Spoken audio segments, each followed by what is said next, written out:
स्वागत बा रउआ लोगन के आज के इ वीडियो में। तो चली शुरू कइल जाओ भोजपुरी के ताज़ा खबर बिल्कुल फटाफट अंदाज में। पहिलका खबर निकल के आ रहल बा भोजपुरी के दबंग सुपरस्टार खेसारी लाल यादव के ओर से, जिनकर गाना रहता जाके आरा फुल ऑडियो सॉन्ग आदिशक्ति फिल्म्स के यूट्यूब चैनल पर रिलीज कर दहल गइल बा, जौना के आप सभी चाहें तो जाके सुन सकीले।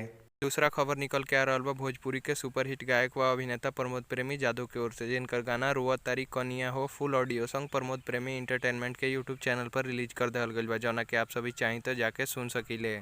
तीसरा खबर निकल के आ रहल बा भोजपुरी के जुबली स्टार दिनेश लाल यादव निरहुआ और आम्रपाली दुबे की ओर से, जिनकर फिल्म निरहुआ हिंदुस्तानी के एगो छोटा सा वीडियो क्लिप SRK म्यूजिक के यूट्यूब चैनल पर रिलीज कइल गइल बा, जौना के 10 मिलियन यानी 1 करोड़ से ज्यादा बार देखल जा चुकल बा। आप सभी चाहें तो जाके देख सकीले। चौथा खबर निकल के आ रहल बा भोजपुरी के सुपरहिट गायक व अभिनेता गुंजन सिंह के ओर से, जिनकर गाना गामछा चैलेंज फुल वीडियो सॉन्ग वेब म्यूजिक के ऑफिशियल यूट्यूब चैनल पर रिलीज कर दहल गइल बा, जौना के आप सभी चाहें तो जाके देख सकीले।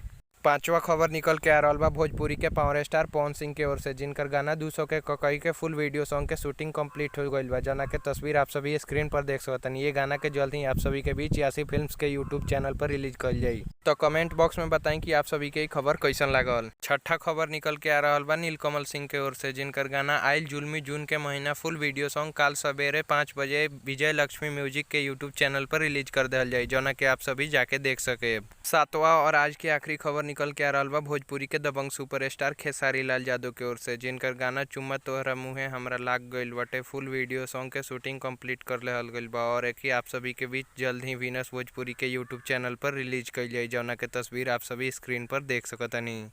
वीडियो के देखे खातिर आप सभी के बहुत बहुत धन्यवाद। अगर वीडियो अच्छा लगल तो वीडियो के लाइक कर दी, शेयर कर दी और चैनल के सब्सक्राइब कर ली।